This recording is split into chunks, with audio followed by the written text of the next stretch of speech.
Are we live? We are live. Ladies and gentlemen, welcome to the Devil's Advocacy Network. My name is the Apathetic Ranter, and we kind of had a little hiccup. Our guest tonight, Politipod, is running a little late, and if he decides to hop in, maybe he's stuck in traffic, lost track of time, whatever, more than happy to have him on. In the meantime, I'm going to do the anti/pro welfare argument. I'm going to do both sides of the fucking argument, technically, if you wanna see it that way. Now, I don't know how much many of you know about welfare. If you have any insights in the chat and you want to speak them out, feel free to put that shit in the chat. There will be chat interaction, especially now that I'm just kind of monologuing and Schmeckel's just going to kind of be giving a point to point. He's off probably jerking off, smoking weed, and hitting his wife. Probably not. No, he's not Kamar. So, when it comes to the welfare state, well, actually, I should discuss the concept of this show because it's the second episode. Maybe not everyone understands what the Devil's Advocacy Network means. What it means is simple. I will argue the points no one else will in the best manner that I see fit. I see a lot of people, even for good arguments, good points, using bad arguments, and it pisses me the fuck off. So, when it comes to this show, I both condone and disavow any argument I make on it. If you want to know my real opinions on a subject that I've talked about on the Devil's Advocacy Network, hit me up on Twitter at @rantingapathy. But to carry on, many people have at least a basic understanding of what welfare is. Welfare is like, oh, you're poor and the government gives you money, or they give you food, or they do something, take off stuff off your utility bill. And by welfare, I mean everything. I mean disability, food stamps, WIC, Medicare, Medicaid, anything that is government subsidized in order to help prop up the poor people, the poorest of the poor, is welfare. When you say welfare state, that's the shit they are talking about. And I'm both for and against it. Because when it comes to a society as large as ours, and we have 300 plus million people in the United States, that's a lot of fucking people. And a good many of them live below what what the federal authorities consider the poverty line, which I believe is around 10,500. If you make less than 10,500 a year, you are considered below the poverty line, and therefore are eligible for all these programs, public housing, food stamps. I've gone over them, but you know what I mean, the welfare state programs. The problem with these programs is they are a handout and not a hand up. When these programs were originally designed and many of them put in place with the New Deal, they were meant as a way to help people out of poverty, not to, oh, you're poor, so we're going to give you free shit. It's like, hey, you're in a rough spot in your life. We're going to make sure you can eat. We're going to make sure that, you can have your electricity on, that you can, get a bus ticket and get put in an application so you can take care of yourself during this hard time. And then when you're off that hard time and back being a paid member of society, you'll be taxed, or productive member of society, you'll be taxed to help other people who are in that situation. That was the main mentality of these programs, and something I fully fucking agree with in terms of this argument. However, the the capitalization and the profit margin off these programs has gotten a bit iffy.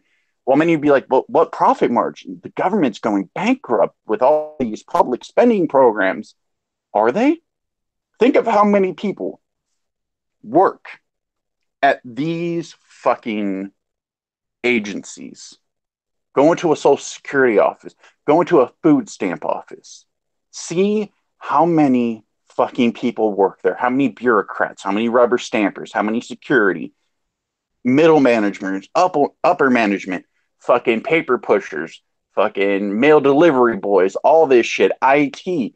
There's an entire economy built around the welfare state. And that's not even counting the capitalism side of it, where you have stores like Aldi's and Save-A-Lot, these low budget, these low cost stores that sell like all the off brand food, the generic food, that all take food stamps. Who, if food stamps was to be taken away, most of their industry would go under.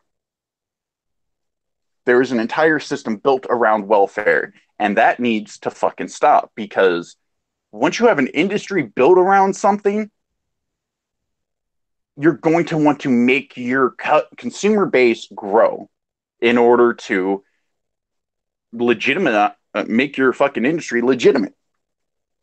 So many people on welfare, on food stamps, on disability, whatever, have no real reason to get off. And that's only part of the problem, because there's always going to be lazy motherfuckers who scam the system. There will always be that. If you give someone an opportunity to scam, they're going to scam. We see it with the GoFundMes. We see it with fundraisers. We see it in the media with the whole, like, the pink ribbon shit. Those companies don't have a reason, like, especially the all the cancer research things, there's nothing in it for them to cure cancer.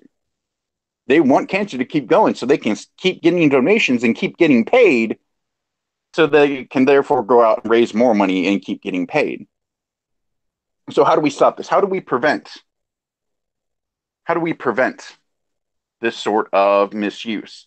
How do we prevent this sort of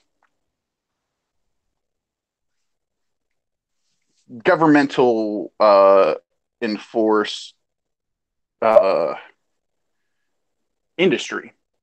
It's simple. We have to get rid of welfare, of disability, of food stamps, of all of it, and completely rebuild the organizations using automation. I know a lot of people don't like automation. You know, they took our jobs. Automate it. The less people you have relying on the welfare state being a thing in order for them to have a living, the better. Because then there's less reason for the welfare state to exist. When I lived in Texas, lived there for several years, one of my roommates was on food stamps.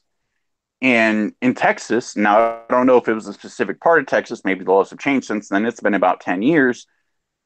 But in Texas, when you would be put on food stamps, you would have to go to a county office and apply for food stamps.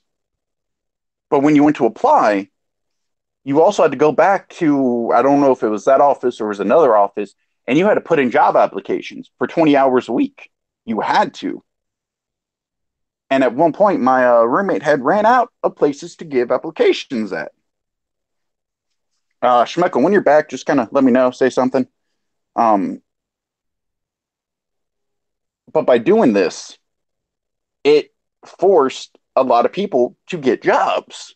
Because, like I said, there are a lot of people who, if they get a handout, they don't have a reason to get a job. If the government's paying for the food, the government's paying for the rent, the government's paying for the utilities, why do they have to go out and get a job?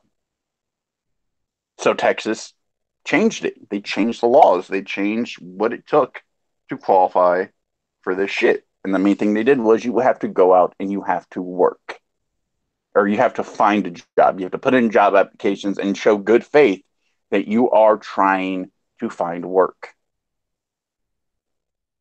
Very few states do that, though.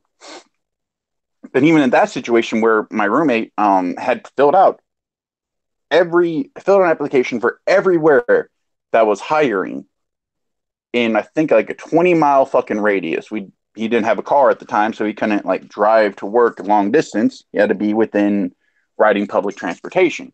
But within 20 miles, still couldn't find any place. So the guy told him, listen, just go on Craigslist and reply to fucking help wanted ads. Just do that for the hours that you're supposed to be here.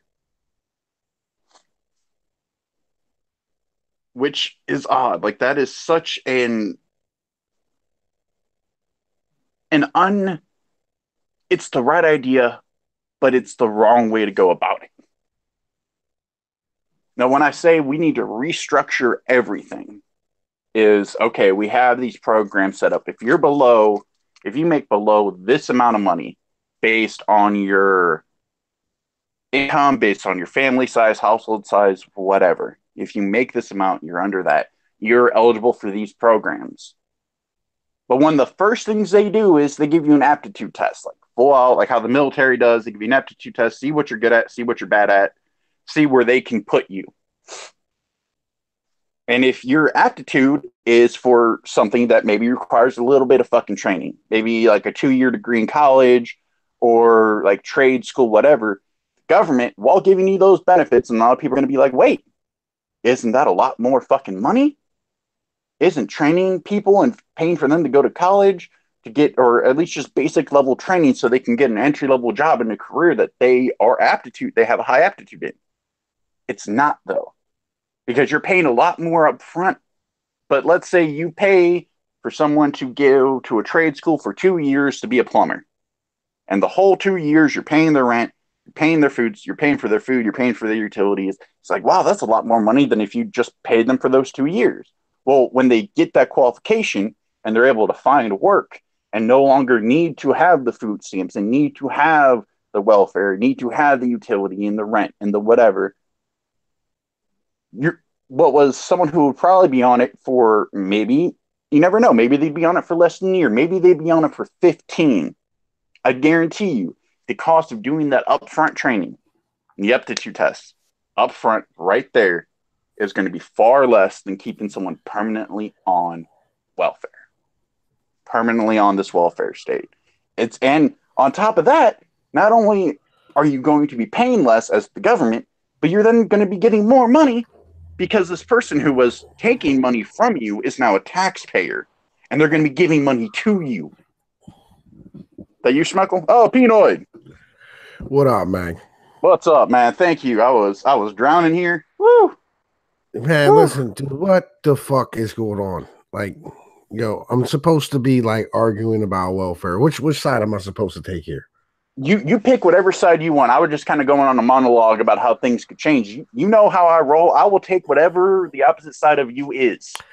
Whatever. Yo, man, I got some weird feelings about welfare, right? I know you got so many kids, and like half of them are at least on WIC, so I understand. Well, no, nothing about that, right? Excuse me, man. Legit, I woke up, I saw the message in the Smeckle, and I hopped the fuck on here, right? I told him you're probably sleeping. I told him. Oh, one sec. Object of hate in the chat, Politipod. We don't know. He said he was coming on, but the last minute booking. Yo, right here. Oh, Politipod. Holy shit! Yes, thank you, sir. All right, yo, I gotta get something to drink. I'll be back in a little bit. All right, and Pinoid, if you want to hop out, like wake up, do whatever, because we were just trying to get a fill in. I try to keep my shit one-on-one on this channel or on this show. I'll let him know when he gets back. Politipod, how you doing, man? I'm doing good, man. I'm hanging out. Sorry I didn't come sooner. I was I was grabbing beers with my buddy because we got drill tomorrow. So I've got to open one of these up and have a debate, I guess. Yeah, hey, you know what? That's what we're here for. That's what we're all about in the Devil's Advocacy Network, where I'll do the arguments no one else will. Chilling complete. Okay. I don't know if you heard my little fucking rambling there in the beginning. I was just trying to fill airtime. I did not hear it. All right, good. So at least between me and you, this is going to be... Now, the audience kind of knows the argument I'm going to fucking make a little bit, because I was arguing for both, for and against, but you are against the welfare state, correct? That's correct. And just for some clarification, when I say the welfare state, I'm talking food stamps, WIC, Medicare, Medicaid, disability, or I wouldn't say so much Social Security for like retired people, but disability, welfare, like any of those type of government subsidies, handouts type of shit, and public housing as well. Yeah, I mean, I'm not anti everything on that list, but I am, for the most part, anti welfare state, I guess you would say. Okay. What are your views? Just because the audience already got kind of my stance on it, but what is your argument? What would you consider to be the best argument against the welfare state? As we have it today, or as what I think it's going to turn into? As you can do both. I will argue both those points. If you want to do as it is today, or as it is, or what you think it will turn into, I'm fine with that. I'll do the counter argument to the best of my ability. Okay. Well, for now, at least in today's standards, I think the welfare state is used as a crutch by a lot of people who are not just extremely lazy. There are some people who, of course, have to use it because they are disabled or they, don't have a job or something like that. But there is a large contingent of people, and you can see this in certain interviews that people have had. I believe it was a few years ago. Hispanic woman came on. She said she has about 6 kids, and she's been on welfare her entire time as a mother. And she said that the reason she's not off of them is because the U.S. makes it so easy to get it. And that actually, from what I understand from different studies, had to pull them back up again. But from what I understand is like most people who are like that actually have, I think they produce a majority of the welfare that we produce in the country, just based off of food stamp rates and other things like that. There's also a big contingency of people who have a lot of kids that will just have kids to get more money for themselves. Welfare queen shit like that, yeah. Yeah, welfare queen stuff. And we have a lot of that in Kentucky. Not only just that, but I think a lot of the time, some of the Medicaid claims that they have are bullshit. I think I've seen quite a few examples of that here in Kentucky as well. I come from a state that's very heavily on welfare, so I think my views are a bit slanted on this, to be truth be told. Because that's something. I'll make this clear right now. Everyone has a bias, and anyone who says they don't have a bias is a fucking idiot. Even with me trying to, where I don't make my actual personal stance known on this show, I have a bias. Like any argument I make is going to have the bias of my own perception. Our perception shapes our bias, so never apologize for it. Make it clear, but never apologize for it. Yeah, exactly. I mean, I'm not gonna apologize for it. I mean, that's just how I've been. Growing up in Southern Kentucky, seeing people and having family members from around this Southern and Eastern Kentucky where jobs are very, very slim, and they've been slim for a while because coal and tobacco are going out of the state very fast because coal is no longer needed, no longer is tobacco either. You have a lot of people who are turning to welfare instead of getting a factory job, or instead of going and working at McDonald's because they don't want to have to work. They just want to go ahead and just collect a paycheck. And that's just how people are nowadays. Now, furthermore, to the point of that, you also have a huge, most of our debt in America is actually produced by entitlement programs. It's not just Social Security, it's welfare, Medicaid, Medicare, all these welfare programs that we give to people like this. And as I said before, it's not everybody who's on these systems that are abusing it, but there are a lot of people, and you can tell whenever somebody tries to institute like a drug check to get welfare. There's a lot of druggies on these things as well. We had a huge pushback against it in Kentucky whenever our governor signed into law that you had to get I think it was a piss test, I think it was, just to get on welfare. We had a huge pushback against it. Of course, Kentucky's one of the highest users of heroin and meth in the country. It seems from my perspective that we are wasting money on people who don't need it, and it's because we're making it so easy for them to get it. So what I would advocate is not for complete removal as for right now, although I think that complete removal is a good idea to strive for. For right now, just increasing the difficulty to get welfare for people who are you suspect are using it fraudulently. Just fraud checks and stuff like that just balances it out, I think, to a point where it's now going to be fair for the people who haven't, and it's going to be fair for the people who might need it. I fully agree with that. Like you make a solid argument. Probably, and I'm glad Schmeckel picked you and tapped you on the shoulder like, hey, come on in, because that is probably the most solid anti-welfare argument I've heard, because so many people just go into the whole, oh, everyone on it is just piece of shit, we need to get rid of completely. And you're like, no, there are people, but there are people who would help, so we need to figure out an in-between. Yeah, and I think the in-betweens, truth be told, for now, I think charities is a big part of that solution. There's a lot of great charities in America that are helping a lot of people out, whether it be 10% of the homeless population is actually veterans, so there's a lot of veterans organizations that are helping out with homeless vets. There's a lot of people like the Salvation Army. I'm not going to use Goodwill because Goodwill is a per profit, although they do give stuff away at a very low price. They are still making. Yeah, they're hardcore for profit because they like even if they're selling stuff cheaply, they're getting it for free. Yeah, exactly. And stuff like the Salvation Army, certain things like the food banks around town that private individuals have opened up. There are a lot of examples, halfway houses too. There's a lot of examples of people having free care given to them, basically free stuff. They have free clothing, free housing, free food. And there's a lot of these examples that are charity driven. It's not just that, the government pays for everything. I would also be an advocate for workfare. I'm not sure if you're familiar with that, but it's where I think it's one of the cities over in, I want to say South Carolina. They have a group of individuals that are on welfare right now, and the state or the county is putting them to work so that they can earn their welfare. So it's basically like they're giving them a job. So they're basically paying them to do community service work instead of having to have a bunch of contractors go out and do it. They have now a group of people that will go out and do it. Like cleaners, people who take the trash out of public trash cans, people who clean up parks. They like pick up trash, they like clean up the streets, stuff like that. It's just menial task and labor, but it's still it gives me the satisfaction of seeing that these people are actually putting out an effort to work, even though they can't find work. And then whenever they do find work, they're taking from welfare, and they have job experience now.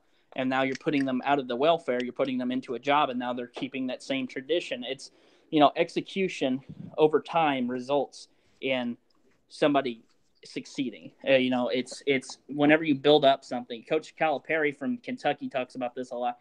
Whenever you keep working at something and you start seeing results, you start having more confidence in yourself, and then there is where you get even more results. The higher your confidence, the higher your results are going to be. And I truly believe that. It's a really good idea. And I think another thing that we should do with that, as for right now, is actually try to make people who are on welfare that are abusing it. It's kind of cuts out on the abusal of it. Make them go into actual lines that are specified for like EBT and stuff like that. So let's say you go into a Walmart. There's an EBT line for Walmart, and it's going to be much longer. It's going to be slower, just because the amount of people that are going to go through there that have the same specification. Anyone who has a job and money can go into these other lines, but if you have EBT, you have to go to a specifically 1 or 2 line counter. I think it's also going to ostracize people from getting welfare, and they're going to go back to having a job because they don't want to be seen in that line, at least from my perspective. Now, see, I think I'm going to use some personal anecdotes. I'm not using this based on argument, just kind of add some color and flavor to my argument I'm going to make here. When I was younger, one of my aunts, they just got divorced. They had 3 kids, and they were on food stamps while they were also going to college to become a nurse, to get a degree. Yep. But back in the day, like when they said food stamps, like it was stamps. Like this is like early 90s. Like this, they didn't have the cards. Like you had to go to an office and pick up your monthly fucking it's food not stamp like Snap shit. is now. Yeah, I understand. Yeah. And I remember going in there with her one day, and you could like, even as a young child, like 5, 6 years old, you could feel the shame radiating off of everyone. No one wanted to be seen in that line or going into that building because everyone knew what they were doing. Yep. So it did add sort of a motivation to better themselves. But I'm going to take your... It adds a stigma. That's the word I was looking for. It's a stigma to having welfare. So even though I'm taking the pro-welfare stance on this, I'm going to go a little bit further with one of your arguments because I think it is a valid point.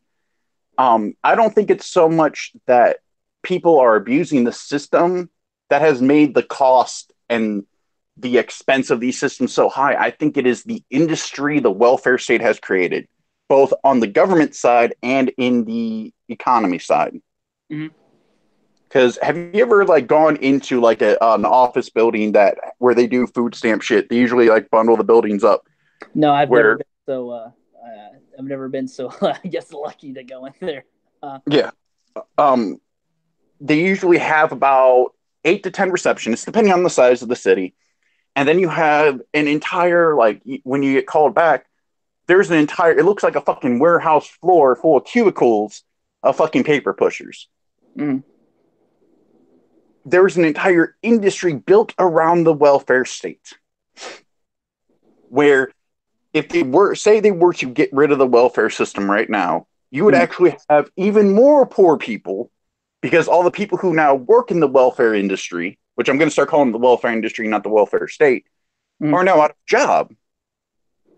So what are you going to do? Like, you have all these bureaucrats, all these paper pushers, all these fucking cubicle jockeys who now no longer have work. So now they're going to be poor on top of all the other people who were poor. Mm-hmm.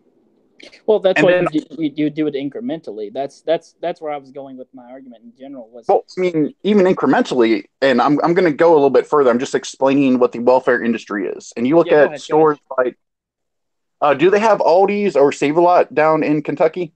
Yes, they do. They have both. Okay. Those are welfare stores. Those are food stamp stores. It's super cheap. They all accept EBT, though. I think almost every fucking grocery store accepts EBT. But like, their entire industry is built off people with food stamps coming and buying really cheap food. You take away the food stamps, everyone has jobs, everyone's able to afford better food. These companies are either going to have to vastly change their entire marketing strategy or they're going to go under. Yeah, and then it's possible. Yeah, you have daycare systems now built where they're getting their money directly from the government pretty much because everyone comes in with these fucking vouchers for free daycare. You have public housing where landlords are making fucking bank off of renting to people with Section 8 or people in public housing. They're making a ton of fucking money because 90% of Voucher 8 or Section 8 fucking housing is privately owned. Schmeckel, if you're back, could you check Streamlabs and American Phoenix? It's going all right. We're just having an argument about welfare. But I would even go so much further as you when you say some people need it. I do think that most people on welfare need it to a degree. And it's taken into account the very things you saw in Kentucky, where, yeah, not everyone wants to work at McDonald's after they lose like their job in the tobacco fields or in the coal industry. They don't want to lower themselves to work at McDonald's. But even if all those people decide to work at McDonald's, there's only so many fucking McDonald's. You're right. Using those type of entry-level jobs isn't going to be enough to bridge the gap between the industries that are imploding and all those people who are out of work. There's not enough to bridge that gap. So what do you do? What do you do to fix the welfare industry problem? And here's my suggestion for it. As someone who is pro welfare, even industry, I will even say I am pro welfare industry in this argument. When someone goes to sign up for any form of welfare, be it food stamps, even disability, and I'm gonna be stickler on this, even disability, food stamps, public housing, whatever. When they go in, when you were in the military, you took the AFAB, right? The ASVAB, yes. The ASVAB, yeah. Where they judge your aptitude and they're like, okay, you're good at this. We're going to train you to do this. Yep.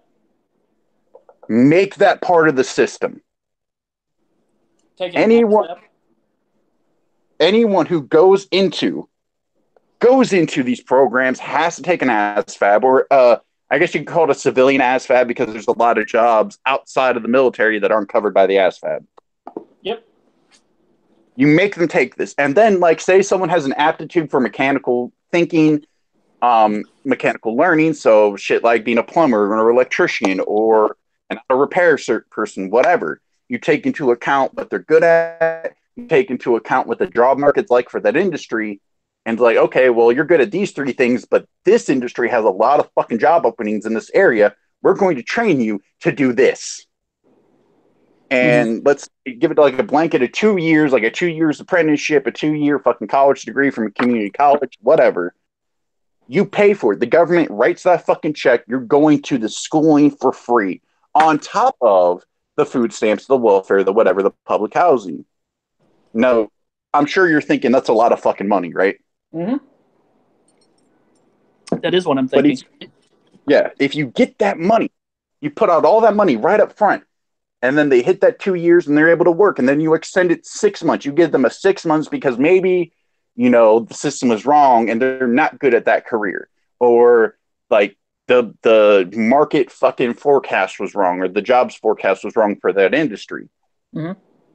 So that way they can still find work. But this time they have skills. They have something they can put on a fucking application. They have something they can put on a resume.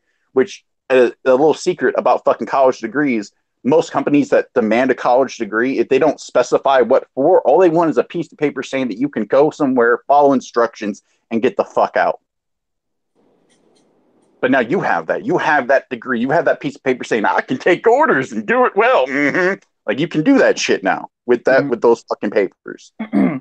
So what they're you're more likely to is free health not free healthcare, but free college for welfare recipients. Well, it's not so much free college because it's not like, oh, we're going to pay for you to go to college so you can get a fucking arts degree. Like, it's going to be very fucking specific. Yeah, but what if they're like if the aptitude says, yeah, if your aptitude says you're good at this shit, we're going to pay for you to get like, and I'm talking like a 2-year community college degree. I'm not talking about going to a major college. I'm not talking about paying for dorms. I mean, this is something we're going to pay you. We're going to pay for you to go to these classes so you can take this shit. And if you flunk out, you're off of welfare. You have to reapply. You have to go to the back of the fucking line and reapply. It would seem to me as though that's far more expensive than cutting the cancer off at the beginning. And I say cancer because it is. It's growing. Every single year there's a growth in welfare and entitlements for the entirety of the country. And it's been growing ever since, what was it, 1940? No, actually 1932. 1932 was the first time it started growing because of the New Deal. So yeah, what you're telling me... I will say the New Deal was kind of fucking necessary. Well, like if you look after, yeah, no, it wasn't. In the 1950s, the New Deal was no longer necessary. There was absolutely no reason why we should have kept the New Deal on. And because we kept the New Deal on after the 1950s, when it ended up happening, 1960s came through. LBJ saw that Kentucky, West Virginia, Pennsylvania, North Carolina, South Carolina, all these places in the Appalachian region, Tennessee as well, all these places in the Appalachians and the Smokies were very poor now because coal was going down, because the tobacco industry wasn't as popular anymore as it was opposed to like the 30s and 40s, which is when our boom time was. So what does he do? He institutes the war on poverty, which increases the amount of people who are on poverty by about, I think it's like 75%. It increases to 75%. Just that in 5-year period that it was initiated. And then every single president since then has increased it. Every single one. That includes Reagan, that includes Bush, that includes Trump. Every single one of them has increased it. And it got worse and worse and worse each time. It got worse under Clinton, and it got worse under Obama. So what you're telling me now is that because the government has instituted the system, and they have put themselves in this pickle, the American taxpayer has to now pay for people to earn skills which they can learn on their own time, for one, or they can go and get a job and pay for them themselves. That's what you're advocating for. Well, why is it my personal responsibility to pay for? I'm just going to use the word Janet. Why does Janet deserve my money that I worked and paid taxes for? Why does she deserve my money to get a job? Okay, now there was a little bit to the end of the whole thing because that's why I was going with the whole. I'm sure you're thinking this is going to cost a lot more money. This is going to cost a lot more. It's going to rise up spending. And at first, yes, it will. I will fully admit that. It's going to spike the amount of money the government is spending on these issues. But think about this. You get someone just like basic 2 years, and a lot of apprenticeships now, they'll pay you to go to school. Mm-hmm. Like a lot of apprenticeship programs, they'll pay you because they're desperate for electricians. They're desperate for plumbers. I know electricians. If you're in the crowd, and you're looking for a good fucking job, electricians make fucking bank. Mm-hmm. But you give them these skills, and then they go out and get a fucking job. And not only just like a basic minimum wage or Walmart level job where they're making $9 or $8 a fucking hour and still are below the poverty line and therefore eligible for these programs. I'm talking about like actual like trade skill labor, or something that requires a degree now. Like these are at least minimum $12 an hour jobs. Full-time jobs, not part-time, not nothing. Well, then they no longer qualify for those payments. They no longer qualify for the welfare industry. So you have 2 years of this person getting all these benefits and on top of getting the education, but then they're not getting them anymore. Instead, they're paying money into the system. They're paying taxes.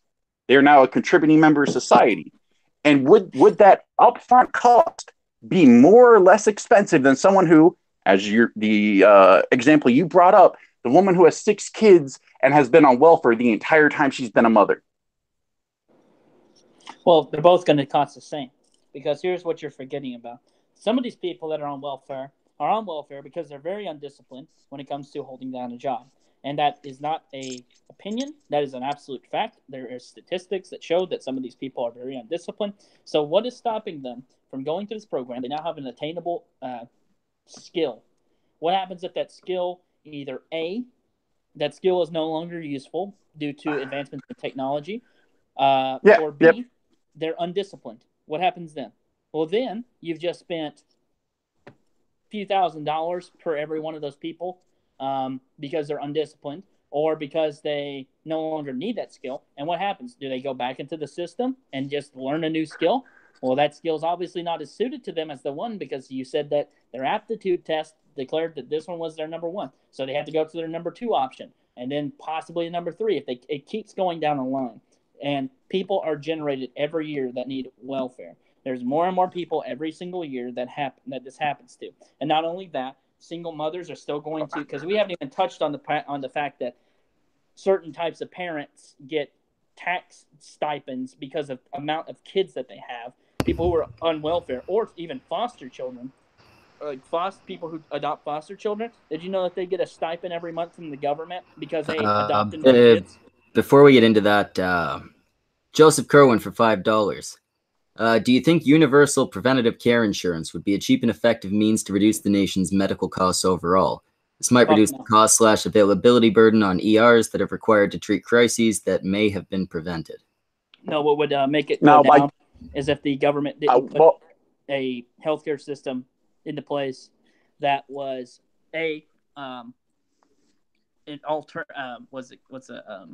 what the fuck is the word I'm looking for? It altered the price artificially, and it makes the healthcare providers that we had increase their rates so that everyone gets the government one, which then increased rates for everybody, which is why we had a 160% increase in Obamacare over the last 6 years that we've had it, 5 years.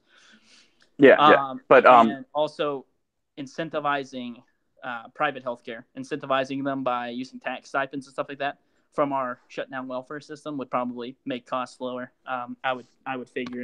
I actually had a discussion about this. I'll get into it later if anyone wants to listen. Yeah. I would say, though, my view on that in terms of me being pro-welfare is, if by universal preventative care, if you mean like the yearly checkups where they do the blood work, they do the, we're going to check your cholesterol, we're going to check your, the prostate exam, like all the shit that would normally be like a yearly checkup, I think that would.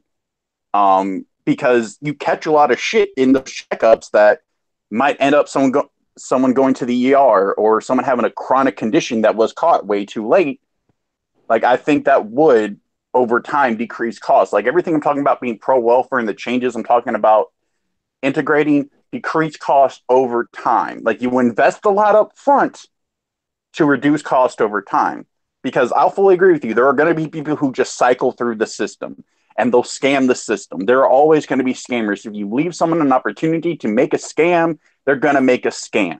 Be it finding a pigeon in their fucking yard and claiming it's a sick pet they need to rehabilitate, fucking any type of shit like that. There are going to be scammers. But when you look at these people, because there's a lot of people, especially on disability, I'm going to use some examples from friends of mine and acquaintances. Do you think that people on disability get a basic cost of living? Do I think that they get a basic cost of living? Do you think that the amount they get in disability is enough for them to live on their own without any other assistance? It depends on which disability they have. There are certain ones that they do get enough. There are certain ones that they don't. I can use an example personally. It was an aunt of mine. She had MS, and she could not work, and she did not certainly get enough. So she had to actually pay out of pocket for a lot of stuff. And I think she had some type of health insurance that covered it. I'm trying to remember all of her extraneous circumstances. I'm using anecdotal evidence, obviously, but Yeah, there's yeah, yeah. certain And ones that's like, fine. Like look, anecdotal's fine. Insults are even fine. You want to call me a retard? Call no, me a retard. Just go, you're a I'm not using retard that as well. because. There's no reason to. You haven't called me a retard, so I'm not going to call you one. There's no point. But yeah, no, I get what you're coming at with that. I just think that there are certain disabilities that are covered better than others, and I know it's a shitty system, but that's kind of one of the things that we have to fix. What if With I told you? What if I told you that a majority of the people on disability, SSDI or SSI, depending on there's so many fucking different classifications for the shit anymore, which is half the goddamn problem. Um, they get several thousand below the poverty line. I think it's 12,000 for the federal poverty line. I know it's different state to state, but I think it's somewhere between 10 and 12,000. If you're a single adult, if you make less than that amount of money, you're below the poverty line. And most people on disability get below the poverty line from just that.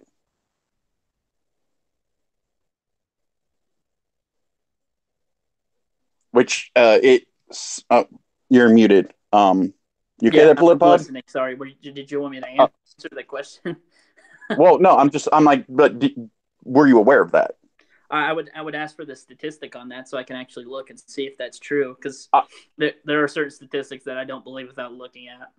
yeah, like I'll have to find it. It was like some weird fucking government fucking thing because I can tell you right now that the 48 states and DC, the poverty line for someone who is a single person and has no kids is $12,140. That's the poverty line. yeah, And yeah, it increases significantly the number of people that you have, and that's where I was going at with like people who have kids, because the more kids yeah. that they have, the higher their poverty line is. So So they qualify for more shit. Yeah, I know. exactly, that's also why they get married fraudulently, Yep. which and for each person above 8 in the household, they actually add an extra $4,320. Um, so Yeah. there's that.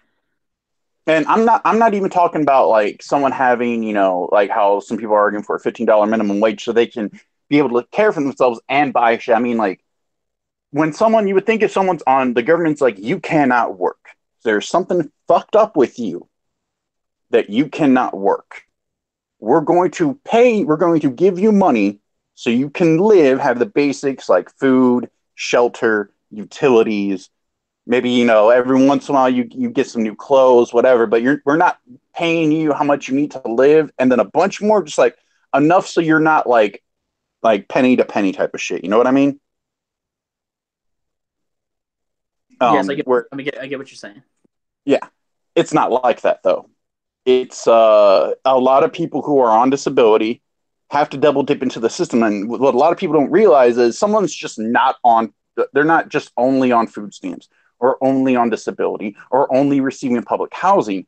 A lot of times this shit's all lumped in. And when people look at the cost figures, when they'll look at an individual agency, like this agency's costing this much and this agency's costing this much. Well, there's a ton of overlap between all these different costs, disability, public housing, all that shit. There's a lot of crossover. So even getting 10% of families off of the welfare industry, 10%, it's going to eliminate 10% of almost every individual department. I would say at least 6 to 7% minimum from all the different agencies would be gone because of the crossover, because of the layover. So by streamlining it, by getting people training, and yes, people will cycle back. Yes, there will be people who will scam the system. Yes.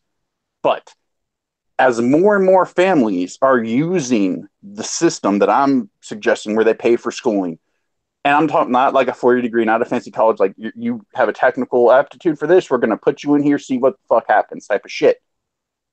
Even if they fall back once or twice while trying to figure out like, okay, this didn't work or this industry's full, we couldn't predict that or we predicted wrong. So we're going to teach you something else that you have a high aptitude in, and we're going to teach you something else that you have a high aptitude in that has a high job forecast. When you have this shit going on, even if one family at a time goes away, that's technically 5 or 6 families' costs or that family has costs across 5 or 6 different systems. So now that all, so you almost have to exponentially increase to a point. When you talk about people like, oh, well, when you hear like government brag about, people on government systems that drop 5%, that's a huge number. Many people don't realize how big that is in terms of money they're no longer sending out. Because that 5% was spread across all those different programs who all have a different budget. Yeah, I understand where you're coming from with that. Yeah. However, there's a big thing that you need to know. There's a difference in disability programs for the Social Security Administration. They actually have 2 different ones. They have Title II, they have Title 16, which are 2 different types of benefit programs. And one of those is, depending on the amount of money that you made before you became disabled, is the amount of money that you're going to be receiving per person. And that's what most people are actually on, is that one. That's the one where people have, let's just say somebody was a construction worker, because construction workers get paid a decent amount nowadays. So you're a construction worker. Let's say you made $45,000 a month, or $45,000 a year. So $45,000 a year, you're on the benefit. Well, I forget which one it is, whichever one, Title II or Title 16. You are now making, as a disabled person, $35,000 for your yearly income. So you're still making money. So you're only getting a 10,000% or $10,000 decrease between the two. Now that's what a majority of people are on, because they were working, they went on disability, and now they are making almost the same amount of money. They're just having a deduction. Now there's another one that only pays a maximum of $795 per month, and that's because people were unemployed, then they claimed disability. That one is the one that is way below the poverty line. It's like $3,000 less than the poverty line. That's not enough to pay. All right, well, I'm gonna kind of break character here a little bit, because make your biases known type of shit. I'm on disability. Mm-hmm. Okay. I'm on the second type. And because my disability, when they did all the figuring, because you have to go under review, like, it's a lot of fucking reviews for this shit. I don't know how people get away with fucking scamming this shit. There's a lot of fucking medical reviews. They do this shit, and they determined that my disability started when I was a minor. Because it's manic depressive. I don't know if you know anything about it. I'm aware of it. I'm not sure very many things. Mine compared with a bunch of stuff in my past with severe depression, shit like that, it's severe enough that they're like, okay, you're going to be on disability. But they had to go off my mom's. Like her when they did the factoring for that, they didn't go off of mine, because mine started when I was a minor. And yes, I had been able to hold down a couple jobs. I think the longest was for 1.5 years before I had to freak out. Like, it's difficult for me to find stable work, because there'll be times where I don't leave my house. It's like, I'm good. I don't need to go outside just because of my anxiety and shit like that. Like, I don't get too personal, but I only get 808. About $800 a month. Okay. That is almost at the same rate as that second one you mentioned. Yep. Like, it is. Yeah. I'm a little bit over, and it would actually be higher, but I have Medicare, and they actually take Medicare off of your disability. Did you know that? I did not know that. If you get Medicare or Medicaid while on disability, they take the cost of it out, or what they determine to be a fair percentage of your amount, off of what you get in benefits, because you're also getting benefits, and that's only for the federal system, though. Like, it's only for those 2 things. So they go, well, okay, we're already giving you, like, that's something else they could introduce into welfare. If you're getting welfare and you're getting food stamps, so you're getting, so you make $1,000 in welfare a month, but we're going to give you $150 in food stamps. We're going to take 50 or 75 off of the 1,000 we give you. And that the more shit they pile on, the less money they get from everything. So it balances it out. So if people are double dipping or triple dipping or quadruple dipping, it's not, if anything, it's going to be a detriment to them. Like, why should I pay $15 for like an extra 15? Because it just kind of neutralizes out the cost of it. Mhm. Because even though you took 75 off of, well, I mean, it would increase. No, that's a little bit wrong. Sorry. Yeah, that's fine. But when you do that, it reduces the overall cost because, like I said, most families are across these networks. But Yep. the reason I suggested the job training too, and the reason I'm bringing up people who are on disability, be it mental, be it physical, be it whatever, especially now, as you were saying, like a lot of these old school jobs that require manual labor are going under, like the coal industry, the tobacco industry. Yep. There are a lot of jobs like, yeah, if you're in a wheelchair, you can't do a lot of jobs, but if we give you the training to be a fucking, cubicle monkey, and that way you can have a job, you can work, you can contribute, you don't have to feel like a piece of shit. A lot of them will fucking take it. Like there's a lot of jobs that, someone who has like a mental issue, be it like Down syndrome all the way up to like a mental illness, that they won't be able to do, like customer relations. Schizophrenic is probably not the best person you want in a fucking register. No, probably not. But but let me just interrupt you here real quick. I get your anecdotal thing. I understand that. I just want to touch on this. You're actually at the lower end of the spectrum for most SSI and SSD. Oh, I know, and it's frustrating. Average, I just want people to know this. The average is actually 1,200 for most people on SSID.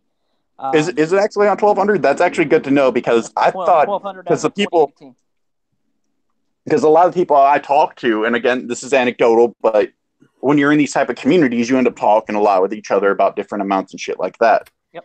A lot of them like are under 1,000. I think some of the, I'm not doubting that there are people who are at that 1,200 part or over, depending on their work history and shit like that. But maybe it's just because I'm in a lower income area in general, so the people there wouldn't have gotten as much anyway. There's a lot of people that live in places like Kentucky, Eastern Kentucky especially. There's certain areas that get special treatment because they've been universally poor for a long time. Like Kentucky, like the Ozarks and shit like that. Yeah, the Appalachians, Smoky Mountain areas, and there's other places that have been very rich and turned poor. You can look at Detroit for an example, East Detroit specifically, and they have far less money that's going into those areas because they haven't been as long of a poor area as they had been. Because in 1976, you had a lot of those jobs start leaving Detroit, and obviously a lot of people left with them. But that's probably what your problem is. I'm just touching on that. I'm glad for that because that wasn't information I had. Yeah. So, and I want to touch back on this. Before you do, I'm gonna cut in here. Joseph Kerwin for $3. Student loans being immune to bankruptcy make it possible to get loans for BS degrees that have no economic value. The bank won't care if it's not financially viable. Yep. Oh yeah, I would definitely I'm gonna go full personal here. Fucking get rid of that shit. Because if a bank has a risk of defaulting on a loan, they're not going to put out these huge fucking loans. Fuck that. Okay, back into character. Yeah, what about child support as well, man? Fucking like you can't bankrupt that shit away, and oftentimes you end up finding guys who end up in fucking poverty and being stuck on systemic welfare programs or laying up under the fucking female or whole neighborhoods for that matter, just due to the fact that like dudes can't afford to fucking work and they can't find a fucking job because they have fucking criminal records because of the fact that they've been locked up for goddamn child support for owing money for fucking welfare. My system has that, like in that situation, that like he said, there are a lot of people like single dads or people who pay child support who are getting fucked by the system to the point where they're on other forms of the system. But if they had a job that and let's say if someone goes through the system, even if they have a criminal record, as long as it's not like a severely violent felony like theft, assault, the big ones, the ones that always get excluded from programs. But say if it's something like they went to prison for fucking child support, we're going to it's still going to be on your record, but we're going to advise companies that, they have gone through this training, they have done these steps. We feel that they will do a good job. Why should and that? kind of Why like, should that be on your record? What, child support payments? well, No, he's talking about the felony for not Oh, being a able to pay. felony. Oh, Yeah, it's a felony. I didn't know it was a felony. I thought it was a Yeah, it's a misdemeanor. felony. it's both. It's Okay. both. It depends on how much. It's like fucking. It's larceny versus grand larceny, or theft versus grand theft. It's Yeah, a okay. So I'm gonna touch on this. I'm not. This isn't my thoughts on the situation because I think a lot of the times a lot of fathers get fucked by the system on that thing. But I'm going to say this: it shows companies personally. This is not my personal view, but it shows companies that people are not disciplined enough to pay for their kids. That's what it seems as though a job would think on that. However, I have known a lot of people who have been delinquent on child support payments to get jobs. And I want to touch on this too, going back to disability. There are a lot of people in wheelchairs at the place that I work, since we're using anecdotal evidence. There are a lot of disabled people at my work that use, and I'm the IT guy for a customer support representative call center. It's an outbound call center, or an inbound call center, rather. Yeah. We have a lot of people working there that are disabled and are on welfare, that have now been off of welfare, that are still disabled, that are now getting $25,000 a year, which is better than what they had. It's still advanced poverty, but it's $25,000 a year, and people are getting hired there nonstop. It's not just that the fact that jobs are going away. In fact, disabled people wouldn't be able to get jobs like farming and construction and coal mining. They would have to go to somewhere that's more in there. And we have a lot of dumb people around here. Our average IQ for this state is probably pretty low, just based on how poor our education system is. But we still have a lot of people who can do this job, and they do it well, and they make a lot of money every year. And that's some of those examples. Companies like that work with people with disabilities, with people who have criminal records and things like this, that need people urgently to keep their doors open, because they have a low retention rate for certain people like myself, because I'm about to move to DC here soon, hopefully, for another job. There's a lot of college kids that work there that make a lot of money on the side. It's just the fact of people are living in the wrong areas. They have to look for new places to find jobs. And I get that's a shitty proposition, but it's better than the alternative, which is everyone in America is about to go bankrupt here in a few years because we can't pay off our student loans, and we can't pay off Social Security, and we can't pay off all the entitlements that we're now giving our citizens. No, 76% of our debt is to our citizens. Did you know that? Yeah, I did. The rest of it's trade deficit, which is now actually disappearing a little bit because of certain trade agreements that we're now getting out of and certain trade agreements that we're putting into place. But 76% is still to our people. We have to fix that problem first before we move outwards to other issues. And charities can honestly though, I will counter you real fast on that, is because the government is supposed to be for the people. Like, the government represents us, represents our needs, be it military, because I know in that 76% spending on our citizens, military defense is factored into that, be it welfare programs, be it infrastructure, because again, that's lumped into that too. But I get what you're saying. Like, we can, if we close down the welfare pie, we can give more pie to infrastructure. We can give more pie to other areas that need it. Is that what I'm hearing from that? Well, that's actually, some of that stuff you said was not technically true, because a lot of our military stuff is actually already paid off. It's been paid off for 100 years. You're breaking up a little bit. Oh, can you hear me? Hello? Can you hear me now? You're okay. Okay, yep. So the military stuff that you were touching on, that's actually not part of our debt. It's not calculated in, because a lot of that stuff's paid off because we just use maintenance and stuff like that. We don't really okay. Yeah, I see what you mean. It's usually for development and stuff like that. However, a lot of this stuff that we're talking about, it's things like the entitlements count for, I'm trying to think how much of a percentage it is in our government spending every year. I want to say it's in the 70s or 60s. The military is only like 25%. So I'm not saying that it's a bad idea to give people skills. What I'm saying is that people don't take personal responsibility sometimes for their own mistakes, their own things like that. I get disability is a thing. I'm not heartless. I understand that people have needs. I understand there are other people. But I also know certain people that are even on this internet that refuse to go and get a fucking job because they're making disability, because they're making welfare, because they don't think they can find a job. Lo and behold, you look it up in their area, And what do you know? There's about 18,000 jobs there that no one's taking, and they have the skills for them because they're just basic level entry jobs. Customer service representative is one of the fastest growing jobs in America today, and no one ever seems to want to get them because they think they're going to get yelled at. Well, here's a fucking hint.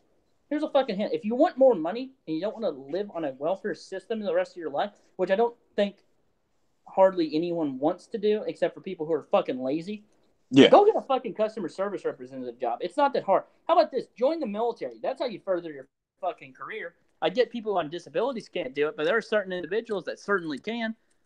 All it takes is a little bit of fucking effort.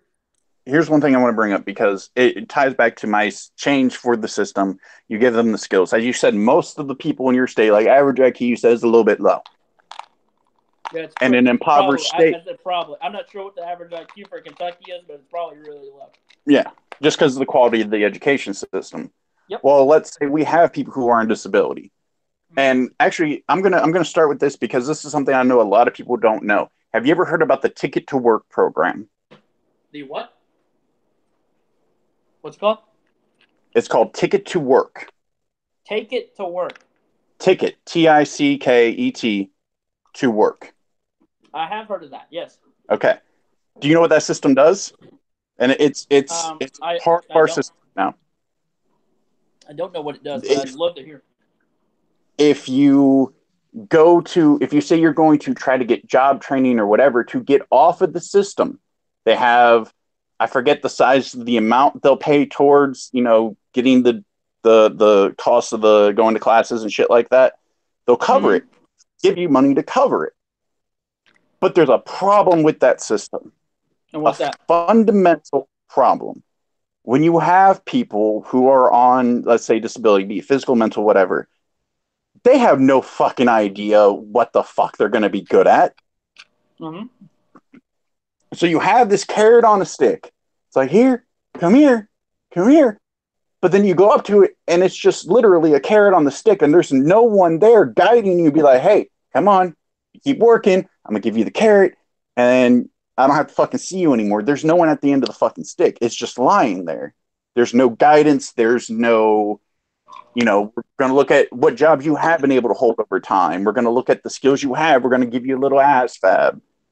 And we're just direct you to that. But instead of leaving it as an option, because if, let's say, everyone on these government services tomorrow all signed up for that fucking program, it's going to be the same cost as the system I'm suggesting, but with a little bit more overhead because you have to hire, the people taking the test, the people assigning, all that shit. You're going to hire a couple more people, relatively a couple more people. Let me clarify that. But it's a system we already have, but instead of making it voluntary, you make it mandatory. And if, say, someone is truly disabled, like they're quadriplegic, they're whatever, or they're so gone out of their head, there's no way they could. They get that green stamp. It's like, they apply, we put them through the system. There's no way they're going to be able to work. They're going to get this much from these agencies, and make sure that it's enough for just like I said, just basic living. Basic living. Their rent's paid, their food's paid, their utilities are paid. They have a little bit of money to save up for stuff like clothes or other like long-term or like long lifetime necessary supplies, clothes, furniture, shit like that. Stuff you don't replace a lot, but you kind of need. But then the people who are coming off the system because they have these skills, or let's say, like Pinoy brought up, if they were on child support and they got a felony, government's like, we're going to, or you could even go, we're going to scrub that fucking felony. We're going to scrub your non-violent felonies, or like one or two, or, something, make it kind of fair. Cause there's going to be a lot of people trying to pull some shit. We'll scrub all your non-violent felonies so you can get this job. So you can no longer have to pay for your ass, and you'll start paying us. And they'll like I said, again, there will be people who will scan the system who will end up going back 2 or 3 times because shit didn't work out. But over time, there's going to be less and less and less people on the programs because it's no longer a handout. It's literally, it's not even a hand up. It's we're going to drag you by the arm and drag you out this fucking pit so you can go back and fucking pick and rice type of shit. Like, we're going to help you out this hole. Now go work and fucking contribute to shit. Do they got to pay it We back? do that. They will over time, though. Like, if you want to say, "Oh, well, you have to pay this back now," well, that's not for taxes. I mean, do they have to pay back the entirety of their quote? I guess technically it's a loan. yeah. Okay, how about this to make it fair, so it's not a burdensome debt on top of the people who are leaving the system, but make it they pay 3% more taxes. Well, that ain't shit. They're already going to probably be in the lower tax bracket anyway. But that's the thing, though. Like, it's still. But as the person gets more successful, or as they get promoted, shit like that, that 3% successful. Yeah, that 3% is going to mean more and more money. Okay, well, that's a possibility. Or and you just and then to be fair, you make it like a 0% interest loan if they go through with it. Like they have to go through with it. But that won't match the price of inflation. So now you're losing more money over time because you've now paid for, and I quote, their college. You're paying for their not so much college, but any type of vocational training or job training. Their food. You're paying for their what was it you said? They said you were paying for their what was the word you're looking at? The thing that you pay for apartments, rent. That's rent, utilities, like that. Yeah, rent and utilities. And you're charging them 3% extra in taxes, where some of these people are probably going to be in the lower income. I'd say most of them are going to be in the lower income because a lot of the people on welfare are not the brightest tool in the shed. IQs are usually lower. Yeah, because that's just how it is. No offense to people who are on welfare, but that's statistics. So they're probably going to be in a lower tax bracket. You're now charging them 3% extra in taxes, which they'll probably be able to pay. It's probably not that much higher. Well, I mean, it could be higher. I was just throwing out a number. Okay, I'd say they pay the same amount in taxes that the highest 1% does, as of right now, which is 32.5% for their income for the year, which would pay probably a quarter of that amount back because you're saying that it's for every month for 2 years. I think is the maximum you said, which it could go longer because if somebody wants to go to a college, there's probably going to put in some bureaucracy in there that says, well, if you want to go to college, and that's the other fact that we're not looking into is that bureaucracy always is going to win, and that's the problem with the government. I'm anti-government because I'm a libertarian. So the problem with the government is you're going to have a lot of people who are now going to put in here, and they're probably going to be Democrats, some Republicans maybe, that are going to say, oh, well, we got this program now that's paying for people for 2 years. What's the difference between 2 years and 4 years? That way they get a better degree. Oh, but wait, that just doubled your cost right there because there's going to be more people that are going to college for 4 years instead of 2 because they're going to want to be on that system longer. So they don't have to do anything except for go to college.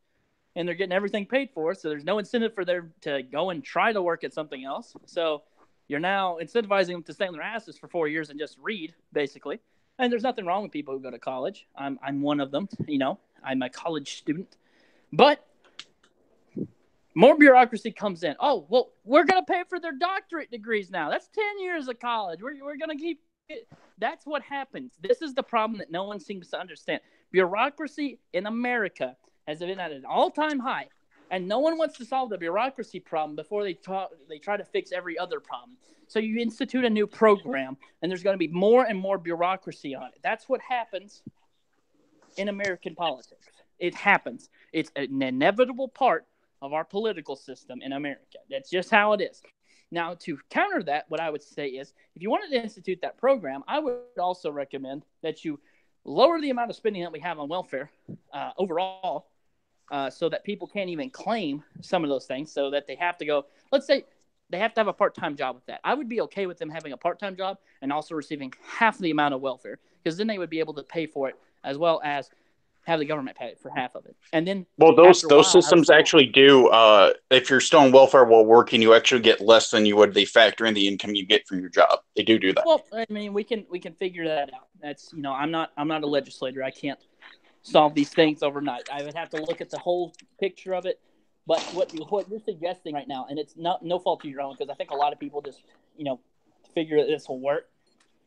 bureaucracy is always going to happen, and it's a major part of our political system. You see it with our healthcare. You see it with military spending. We have literal people who will jockey for position to spend millions of dollars on who to hire for a contract. Let me use another anecdotal example here. My dad worked for a place where it was a new building. They had just spent $10 million on this new building, state-of-the-art facility for the military. He was walking to his car one day and saw a bunch of people watering the grass at 12 p.m. You know what happened at 12 p.m. to 2 p.m.? The hottest part of the day. This is in a southern state, so it's very hot. And they were planting seeds. This is like the whole bag of seeds to make grass grow because it was built on like sand. They had to switch out all the sand, had to put on dirt, had to sprinkle out grass at 8 a.m. They would water it at 12. It would be dried up and shriveled up and destroyed the grass by 2 or 3 p.m. And then they would wonder, why isn't it growing? So instead of changing that, what they had done was they were spending a bunch of money, and the government pays for it. They spend all this money on grass seed, and then they plant it, they water it, it goes out. You have to pay for grass seed every single day.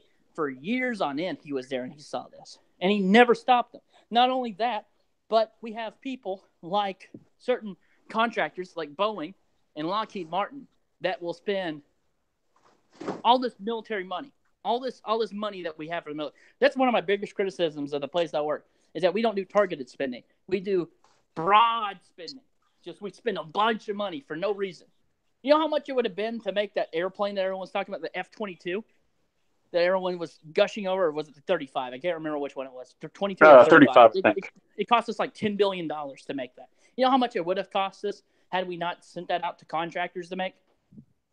Probably. I would say 500 million. About 350 million to develop it.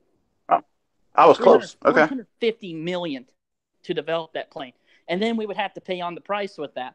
But what the U.S. government did instead, we're going to contract it out to a company. They're going to design it. They're going to spend a bunch of money hiring architects who design all these things. And then we're going to have them design it. We have to test prototypes out, so we have to keep making them until we find the correct one. And it took them 10 years to make the correct one. And then once we make that, we have to sell them up front. Well, guess what? We bought, I want to say like 1,000. We bought like 1,000 up front. And they're not even as good as our current models, which is like the F-22s or something like that. Yeah, From what I was reading. They're not even as good as our current airplanes. They're shit. They're slow. They don't have as much weaponry capability. They're fucking useless, basically. So we just spent $10 billion on 1,000 aircraft so that we can design a worse fucking model. Congratulations. We spent as much on that program as we could have on paying back student loans for that year. Congratulations. Yeah. We really prioritized real good.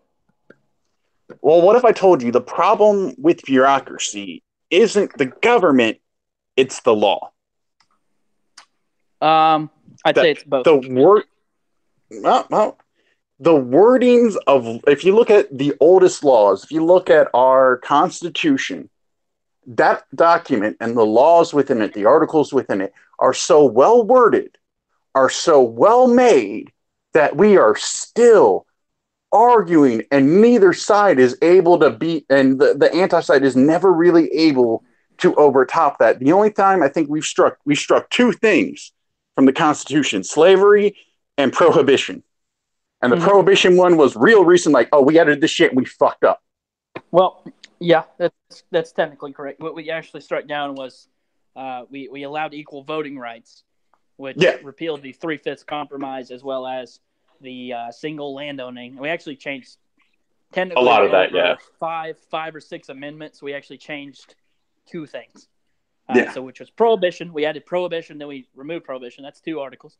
We added slavery has been abolished. We added that black men can now vote. And then we had to add in the entitlement for women to vote. So we made 5 amendments to change basically the voting laws and if you can or cannot have alcoholic products. Yeah, but it's a very hard argument, or it's a very hard document to change. And even on the things that people want to change, it's hard to argue against the things even written hundreds of years ago that they are not meaning what they're supposed to mean. It's hard to fucking prove that. Well, I disagree. I think the Constitution's a highly infallible document. 3/5 compromise withstanding, as well as the voting rights for women. It's an infallible document. The first 10 amendments in that Constitution basically guaranteed everything that we've had. That's why we've only had 17 constitutional amendments since that. No, I agree that it is invaluable. Though the first 10, that is the core of America. Yep. But there's a reason those haven't changed. It's the writing, it's the wording, it's the way they put down what they did. It made it very clear, very concise. Oh, you're saying that more laws need to be like the Constitution? Yes, we need better law writers, because people nowadays even unintentionally leave in gray areas. They don't specify. They're not concise. They use different metaphors, or they use different wording that doesn't. It makes it confusing to the reader. And once you give that little foothold, like, well, maybe it means this, you let the bureaucrats in and they shit everything up. Okay. Now, I see where you're coming from, but that's probably because that the work of the Constitution was a joint effort by three different, technically it was by three different branches of government that came together and made one.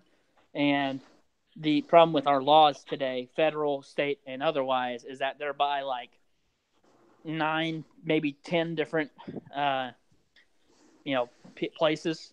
So you have, at the local level, you have your lawmakers, and then the mayor can either choose to ratify or deny that, and it works for every system like that. You have a group of people that make laws. The executive branch checks the law and see if he wants to have it in place or not. He can veto it. If not, it goes back to the legislative branch. They can vote to overturn the president, and then it goes to the judicial branch to check and see if it's constitutional or not. The problem is, whenever you do that, is that over time we have gotten away from constitutionalism, which is the things inside the Constitution are infallible, to the place where, because this was inferred back in 1900, therefore this can be inferred in 1987, and I'm going to change it just because I disagree with the Constitution on this part. Like that's precisely what happened. You can look at Roe v. Wade. The Constitution is not supposed to go to the point where it's making decisions on broad law. It's not supposed to get up to that point. It wasn't meant to. I see what you mean. I'm just talking about the wording of the laws. Like, it's the wording. Yeah, well, that's what I'm saying, right? Is because what the Supreme Court decides what's constitutional or not. The legislative doesn't care. The legislative makes laws. That's what I was getting at. The legislative branch can leave in stuff like that because they're the lawmakers. If it was the Supreme Court making laws, they would have to determine if it was, constitutional or not. I'm not saying that they should, because a lot of times we have a lot of judges now that are very opinionated. And they're very biased, and we've had it for several decades now. But what I'm saying is, it's because it's from the legislative branch and not a joint effort by all three parts of the government anymore to make laws that are helping your citizens. You increase that with bureaucracy. You increase it with lobbying. You increase it with extensive spending on different subjects, to the point where people are making money and talking like stuff like the military-industrial complex, stuff like that. It all compounds into, we now have gray areas in the law where the law can now be taken any way that we want it to, and then people don't check it. That's what I'm getting at.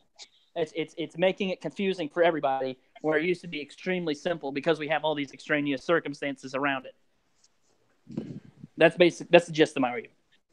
Okay, yeah, I get what you're saying. It would take basically a full structure rewriting from the ground up, from the Constitution up, down. I wouldn't say that. I would say it makes more sense to not restructure our government as a whole. I would say it makes more sense for us to vote as a nation and say, hey, we want this to be in place. And it's not like it's not like a constant set of votes. I'm not advocating for direct democracy. I'm saying the people as a whole need to realize that the government is not always infallible, that they do have a lot of things that are wrong with it. People need to get over their petty differences, and they need to see that there are huge problems with lobbyism. There's huge problem with the bureaucracy, and we need to vote based off of not opinions, but based off of objective fact. And that's the point I'm getting at. People don't care anymore. They don't care about their government. They just fucking live their lives just fucking ignorant to everything. To literally everything. They're just fucking ignorant. Like, it's incredible. Ignorance is bliss, and that fucking saying holds true. And you can look at the American political system and tell that it's true. It's just half the fucking people we have in there today are fucking they don't understand the fucking law. To be quite honest, there's no Thomas Jeffersons in there anymore. There's fucking people like Dianne Feinstein or Kamala Harris who's trying to push a fucking agenda, or somebody like Mitch McConnell, or fucking what's the other guy's name, Marco Rubio, who's trying to push an agenda for the other side. It's stuff like that. And we really have a problem that stems from that. And it compiles into things, and then it makes stuff like the welfare state. And it makes stuff like gray areas in laws. And it makes things like lobbying. And it makes like it compiles over decades. And then now we have our fucking clusterfuck of a government and economic system right now. So yeah. Was that autistic enough? No, actually, and like this is the type of shit I wanted my show to be about. Let me show one more time. The people watching, make sure to subscribe, like the channel, throw some Streamlabs at Schmeckle so it can get a decent PC. But this is what I want this show to be about. That's why I'm going to do the whole Devil's Advocacy network. I like hearing the passion of a subject in someone's voice. Because that's the thing that bothers me about politics. When I first started arguing politics, it was right before Obama got elected the second time. Mm-hmm. And there were passionate fucking arguments. There were passionate disagreements. Like, you could tell these people knew their subjects, believed in what they were saying. Like, even if you're like, well, that's fucking stupid. No, that's fucking wrong. You could tell that they cared about the topic. There's no more passion anymore. There's only anger. There's blind fucking reactionary anger. It's rage. It's rage. That's precisely what it is. And it's on both sides. It's on both sides. I've seen it on both sides, especially online. Yep. We're looking at you, Christy Winters. But here's my take on this. Going all the way back to the welfare thing. The reason why I'm pro-welfare, and I'll just kind of, I guess, give my closing arguments, and then we can, if you want to bullshit the next half an hour, we can. Oh, but... there are always going to be people who will scam a system. We can't factor that in because any type of opening, people will scam it. It's just human nature. But there are people who are on these programs that don't want to be, but because they don't make enough or they don't get enough and they have to work these other jobs to get barely enough to live, they don't have the time or the ability to go to college, to get the education they need to better themselves. You give them this hand up type situation. You let them off the system. Instead of costing the system money, they're putting money in. And one family is like, takes off the budget of like 4 or 5 different agencies. So as more and more families get off the system, start contributing, you're going to see a dynamic shift, at least relatively, in terms of income and outgoing. You're going to see a shift, and it's going to increase over time. It's not an instant solution. It's not we're going to pass this tomorrow and everything's going to be fucking great. This is a way to reform the system as it is now. Just adding something that is voluntary but with no fucking guidance into law, into a mandatory thing with guidance so people can get off the system and stay off it. That's why I think welfare is okay. I think it's a great idea, But it's like, in terms of things that have been great ideas but really poor in execution, communism is like number one, and welfare is like number 5. I don't know if communism is great in well, like, execution. if you just read the theory sounds good. Like, just the theory, not even going into the counter theory or counter arguments. The theory they put out, the idea they had, at least like you look at the actual like Communist Manifesto and shit, seems okay to some people. I'm not saying everyone. I'm not saying everyone thinks it's a good idea. But it's enough to convince people, which in and of itself is a good argument. That's a sign of a good argument if it convinces people to agree with you. Okay. But every single time communism has been enacted, it has been chaos, death, and destruction. Genocides, famines, all kinds of shit. It has been an absolute failure, which is why it sounds like a good idea, but horrible in execution. Communism is number 1. That is, out of every conceivable idea that kind of sounded okay but ended up horrible, communism is the top of the fucking list.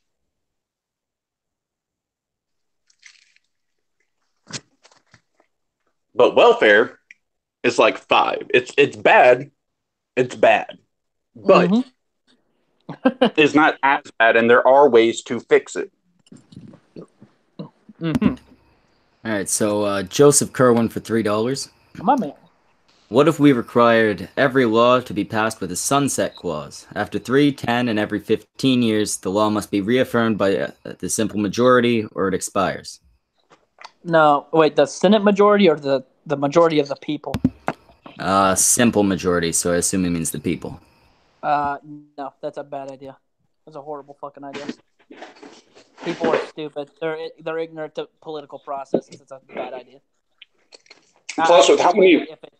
I would agree with it more if it was a stricter voting system, and then we do have in America. But I think a lot of the people who vote in this country are very ill-informed on certain facts, and they have very heavily opinionated reasons for voting a certain way. And there are certain groups that are better at it than others for gaining votes for certain things. I don't think that would be a good idea though. And Andrew Cuomo just defeated Cynthia Nixon for the Democratic primary for governor of New York. So get fucked socialism. Nice. Socialism light instead of super socialism. I think if you meant simple majority by a majority in Congress, no. Because let's say we were to implement that system right now. And in terms of importance, say, it'll take a couple of years because they'll have to determine which laws have to be reviewed in 3, 15, 5 years, whatever the time frame is. When they're going to spend 90% of their time reaffirming or deaffirming old laws for decades. Yep. I mean, if you want it to be from every law till now, maybe. Or every law from this moment on has this clause. Maybe. Can you imagine having to vote on a ticket that has a bunch of laws on it? Just because oh god, yeah. 5 years. It would be like after the presidential, like the year after the presidential election.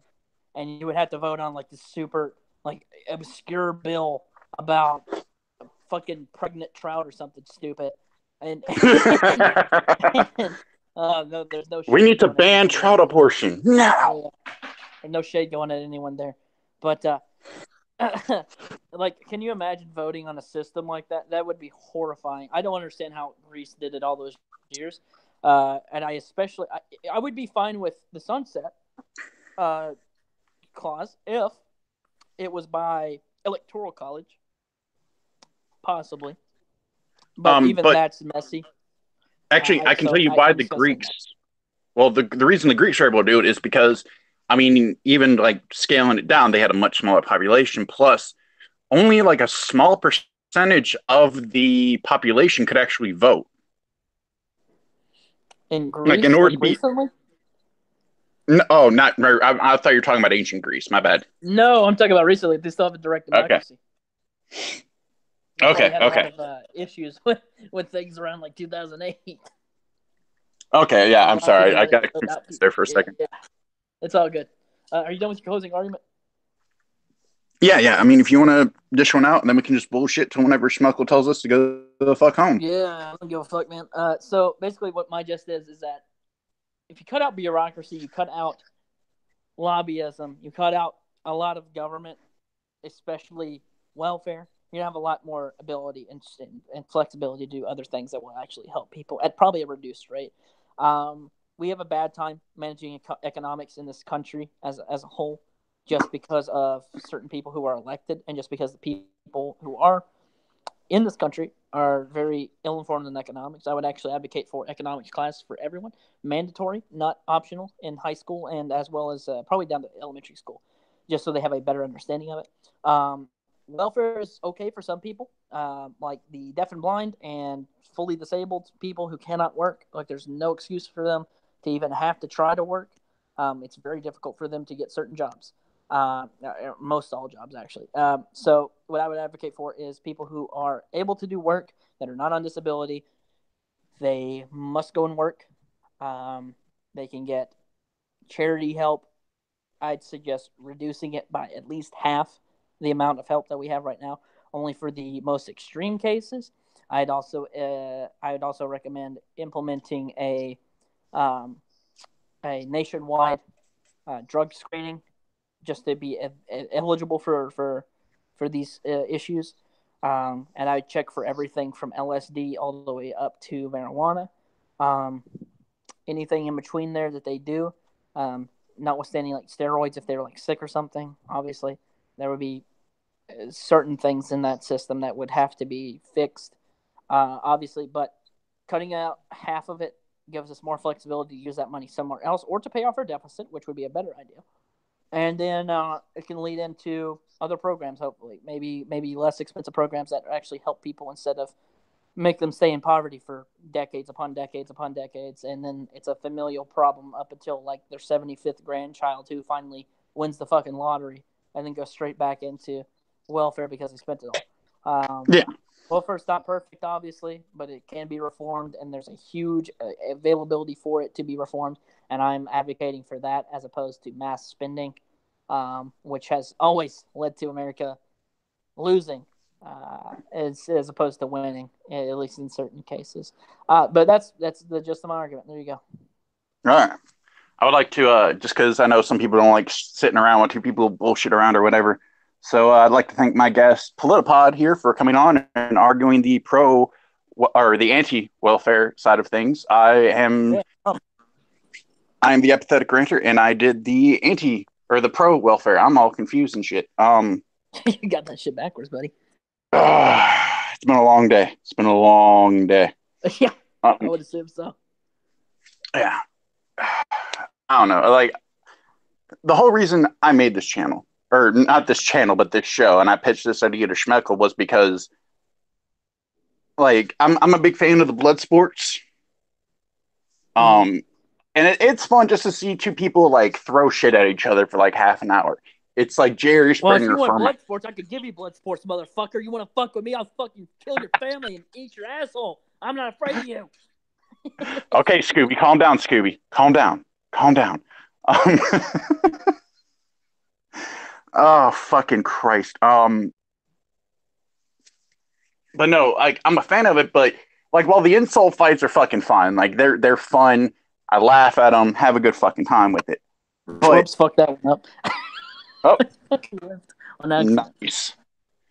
What I enjoyed was when people would like get in and just fucking like argue a fucking point back and forth, and they're slinging insults and shit. They're laughing at each other, but they're arguing a point, and that's kind of the fucking point I'm aiming for here.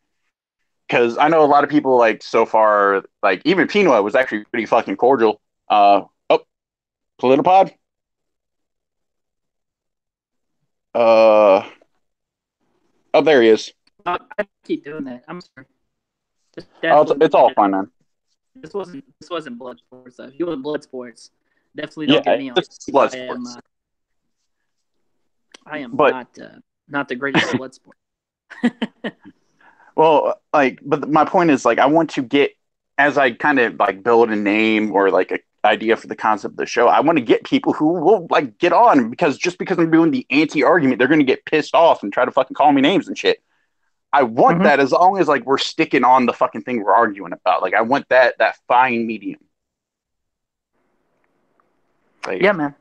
That's it's probably a good thing. That's starting. Yeah, you missed out on a bunch, buddy. You missed an entire. I don't even know how long the show was, but you missed all of it. Good job. Proud of you.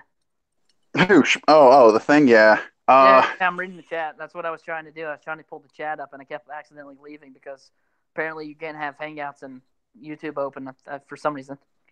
That's weird. I kind of do this through my phone and my tablet, so I got the chat on my tablet, and I have the Hangout on my phone, so it kind of works out for me. Yeah. Um, Fair enough. no, you there, Schmeckle? Yeah, I'm here. What's up, I Clint? thought I heard you say something. No, I was muted. Didn't say shit. Okay. Are there any super chats or anything else? Let me check that. Oh, that's right. You have to do it through Streamlabs now because you guys got your shit hacked. Forgot. Yep.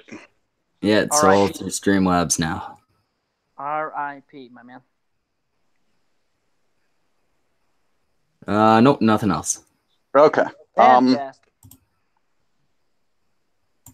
It's funny. I actually tried to, before how you were talking about the military is a good path, I actually tried to apply when I was, well, since fucking Boomer Gamergate, fucking the anniversary happened, 9/11. I call it Boomer Gamergate because all the Gamergaters call Gamergate their 9/11. Fuck. So 9/11 is Boomer Gamergate. That's so fucking cringy.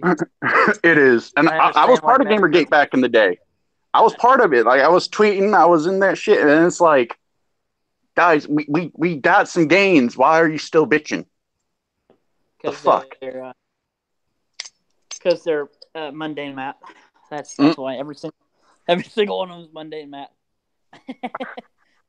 Okay, here's a fun fact. I don't think I've ever said this on the stream before, but I was actually subscribed to Mundane Matt before Gamergate. Ew. Why? Well, even then, and even like you can even ask Tonka. Tonka said this. Back then, Mundane Matt was actually interesting to listen to because he'd sit there and he'd cuss and he'd actually talk about his opinion most of the time instead of just reading an article and giving some milquetoast bullshit. Yeah, he's about as bland as about as bland as milquetoast. I subscribed from him from about 2 years ago because that's like after the whole Gamergate shit. He got real fucking milk. Hey everybody, I'm Mundane Matt. This is my opinion, even though it's not my opinion. It's the opinion of the majority, and I just want people to watch my show. Please come subscribe to my show. It's Mundane Matt. Please subscribe. Please clap. Please clap for me. I have no personality. Fucking hate him. No, he's definitely turned into he's a sleazeball. Like the Mundane Matt arc has been very entertaining on YouTube. It's not as entertaining as Kraut and Tease, I gotta say, because I was more invested in that one, but it's still pretty funny. Well, I look at like all these kind of, I call them arcs. Like we had the Scooby arc here on the Cunt Stream and a couple other channels. Yeah, I know. You have that one too. Yeah, you have like the Mundane Matt arc. You had the Sargon arc, which the Sargon arc starting the whole Suitgate bullshit that's starting up. You hear people are blaming the fact that the laws passed because Sargon wore a shitty suit. Like that's the meme going around. He wore bell bottoms. That's the reason why, man. Can't wear bell tops. It's just right. That's the ugliest suit I've ever seen in my life. You can't wear Gucci mink, big boy. But these arcs have been entertaining because I'll say one thing, Mundane Matt, and if I was completely skeptical and if I hadn't seen the stream where he had fucked up so massively and got busted doing it, I would have thought that behind the scenes something was going on and someone was pulling the strings, because every time Mundane Matt starts getting talked about a little less, he fucks up again. He fucks up again. And he fucks up again. That's why. He's a horrible fucking person. But it's like right after people stop talking about him, and then all of a sudden this starts happening, and then that goes on for a while. It's like he's almost like he's like unintentionally pulling a Trump by making sure the news cycle is about him every couple days. He's just retarded. Did you see the payoff to the Scooby arc?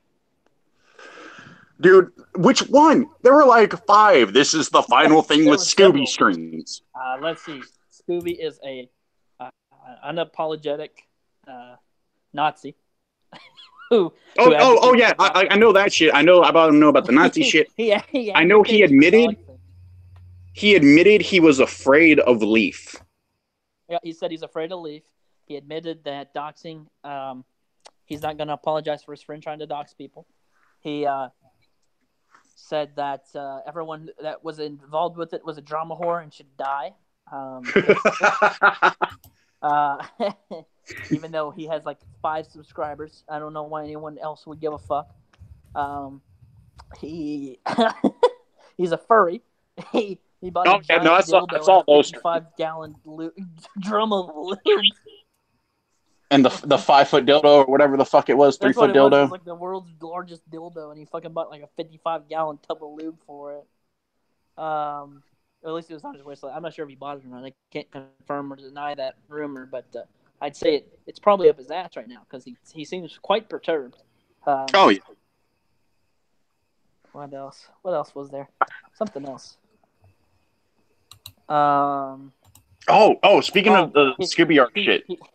He said that this is my favorite part. In that stream that I caught him with those Nazis in, he said that the world was flooded, like God flooded the earth back in the day because of race mixers, and his fucking mixed race friend is still friends with him, which I find incredible. I find it quite incredible. He said these things, and now he's still friends with this place. It's incredible. I have something, a little insight that I noticed, because this is why I liked the show or made the show, was I wanted to give arguments to shit that I didn't see anyone else making. Remember when Mickey put out the hit list of everyone's fucking Discord names? Yeah, that was on the cunt stream. Yeah, it was all in cunt stream. It wasn't a copy paste of the registry because I wasn't in there. I was still in that Discord at the time. It was like the top people that were online. Yeah, even then, there were people who were offline that were added to that, so they wouldn't even be on there. Like he went through and picked all the people he wanted for this list, meaning he had paid enough attention to these people who were just talking shit that I don't know. Like he paid attention. He got the names. What I find incredible is that he didn't have my name on there, but on Scooby's list, Scooby had me on there. And then he also didn't add certain other people on that list that were very anti-Scooby from the get-go.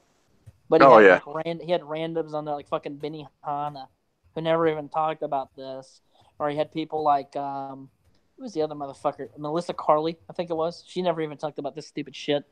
There was quite a few people in there that never talked about this autism, and they just fucking added them on there. I think they were just grasping for people who actually had a problem with them. They're trying to find relevancy. I think they were hoping that one of them was larger channel so that they would talk about it and actually get some subscribers, which, I mean, whoop-de-fuck, you have 167 subs. Good for you, buddy. And then Schmeckle's over here apologizing to the fucking Wicked Witch of the West, thinking she's a nice little grandma, and she's over here fucking sig heiling on another video.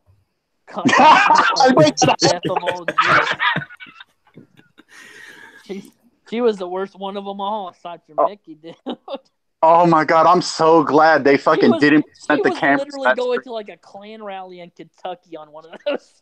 She was driving with her fucking husband on a motorcycle down to a Klan rally. And we were just like, oh, I'm so sorry for yelling at you. I called her a fucking fat old bald man. She should have been a fat old bald man. That's about as attractive she is. Fuck her. Fuck that bitch. Yeah, it turns out she's a bit of an actual Nazi. There's not a bit to it. She's a Nazi. She's a fucking KKK member. Holy fuck. I will say the audit. I've seen white nationalists that aren't as autistic as this person. Go ahead. The auditory candy of hearing someone with a southern accent going "fuck the KKK" is fucking humorous to me for some reason right now. Yeah, Grandma's saying, "How dude, Mrs. Doubtfire's a Nazi?" Yeah, Mrs. Fire's in every single one of their fucking episodes. She's the co-host. She's the literal co-host of that fucking stream. That fucking retards of the round table or whatever the fuck it's called. Autists of the Aspie Circle. Something similar to that. Whatever. But what do you think? What do you think the next arc's going to be, though? Next arc is going to be Kraut T Part 2 because he came back and he's talking about the alt-right again, so he's going to get BTFO'd again, probably by Medicare. I'm not sure. I can't guarantee that. Honestly, maybe... I can almost guarantee Medicare will not get involved unless something huge happens. Like him denying that he ever doxed people? No, I mean like a blow up big enough for him to like some kind of whole new scandal. Because Kraut's second doxing Discord that he has now. Yeah, something like that. It's just, I don't something like that. But for that Discord that's privated. Yeah, I know, but the thing is, it's Jim kind of has this mentality of, at least as a longtime viewer of his, he doesn't like going back on topics, especially about people, because a lot of people try to see that as, oh, I'm going to get up if I have Jim talk about me, or if I have Jim talk about this, or I'm back, I wonder if Jim's going to say anything. Jim won't do that until they're already going on their way down again. Yeah, well, I'm not talking like I'm not the Jim advocate here, you know. Yeah. But I am saying that it might happen, you know. If it does, I mean, but that would be a second dumpster fire. Like that wouldn't be just be talking about the dumpster fire that's like the person's trying to put out. It's a whole new dumpster fire. That's I wonder if it's going to be like Kilroy Part 2, maybe. Oh God, I hope they don't do that again. If they do, it's going to be so fucking sad. Going to. Guarantee you. 360 cameras are going to be fucking banned. That way no one can look around the fucking empty room. Put your phone in the ball pit, please, sir. You can get it out later. Don't mind the piss. Don't mind the piss. Don't mind the ball pits. Oh, man. Where can you see this? I can send you the message sometime. Medicare's an autopsy doctor. He won't get involved unless Crap puts himself back on Medicare's table. Kilroy 2 Electric Boogaloo. The Kilroy 2, yeah. But I don't think Kraut's going to get back to, because everyone on the alt-right knows he's just trying to get their attention. So until he truly fucks up, he's just going after people that disagreed with him. Like he stole one of my streams. I played like I don't think it's like a 5-minute long clip from one of my streams. And it like didn't put my stream in the video or anything, and I didn't want to flag him. I didn't flag him. But I kind of wanted to, just because he stole my fucking content. But he put it on a video making fun of Aiden Paladin, where she was drunk. It was a party stream that I had forever ago. It was months ago. And she was talking about some heritage to an ancient Norwegian king or something like that. And he took this to mean that, oh, she's thinking she's related to mythical people or something stupid like that. It was really stupid. But no, but that's the thing. Like, I haven't heard about any of his videos since like the first couple he released, and the only reason I even knew those existed was because everyone was talking about it in relation to Jim going down and thinking that he was trying to silence Jim and other people before he made his comeback. Yeah. So, but I haven't heard anything about him, so I don't think it's going to be Kraut. I think there's going to be. I think what's been happening here recently with all these accounts getting taken down, I have reason to believe that Kraut's actually the one who keeps taking down certain people. I'm not going to tell you why I have reasons. I can tell you offline, but it might not be Kraut. It could be Sargon. It could be Tonka. They're all fighting right now. I don't think Sargon and Tonka are going to get Broski and Mr. Squirrel, Secret Squirrel, Guardian. They're not going to get Guardian and Broski and the other guy who got stuck down today. I don't think they care. Oh shit, that's what you were talking about. Never mind. I thought you were talking about Jim's next target. some very well, kinda, because I guarantee you that it's probably going to be crowd. I would say, just based off the things that I've been seeing and the amount of autism that's ramping up from him, I just have a feeling that it's going to be him. I'm probably going to be wrong. I mean, don't quote me on it, but there's certain circumstances that are happening right now that just the people who are involved with it were people who are anti-kraut, and then just certain the stuff that he's been saying in his other Discord, stuff like that. More gay Discord ops. What? Pretty much, probably. I haven't seen any Discord ops yet, but I'll see what I can find. I'm gonna try and pass it on to whatever Squirrel's new account is. This is the internet equivalent of the retard who tries to grab fire twice. Like he knows how this ends. If this is true, bad, but it's gonna happen. It's gonna keep happening. Well, why? Why is he that dumb? I don't think it's Bunty. I don't know if it's Bunty. Bunty is a side arc. Bunty is a filler episode. I'm just anime terms for this shit because it's some more concise. He's actually a friend, and I think that some of the shit that you guys have been saying about him is kind of fucked up. Well, like the Bunty cock jokes and all that. Like, yeah, I look at it like I don't care about that shit. It's kind of like ancillary to me. It's stupid. I just think it's like more fucking low hanging fruit, to be honest. Because Bunty's not gonna say anything except for make fun of you. He's not gonna say anything. He's gonna probably get. I don't know if he'll get upset like publicly, but he might get privately upset. I can't talk for him. Yeah, but I think it's kind of gay.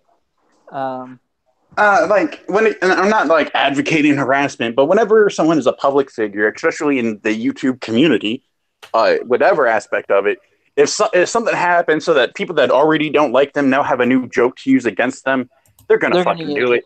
And no one likes Bunty because even though everyone cleared him from that fucking server, some people still think that he was a part of that crowd server, even though he has no posts in there. That we saw there was one where he said hi. And that's what people were talking about in here. And that's the only thing he's posted. There's nothing criminal that he's did. It's just that I agree with that. Yeah, that is kind of bullshit. He doesn't agree with blood sports, therefore everyone has to attack him because he doesn't like blood sports, which is kind of fucking gay. But it's whatever. I enjoy blood sports. He doesn't. It's different things. It's different strokes for different folks at this point. Yeah. And I don't see why both types of communities can't coexist. Like, we're doing our shit over here. You're doing your shit over there. If there's crossover, there's crossover, but... Well, it's because there is crossover, and there's a lot of crossover. The skeptic community cannibalizes itself, and this is why. Because it's part of the skeptic commentary community that doesn't want to be called skeptic community. They want to be called blood sports. And then the other side, which is still skeptic, and they're still making the same type of videos. And anyone who is part of that other side is going to attack the opposite side of it. And if there's crossover, there's crossover. I'd like to think of mine as like an in-between.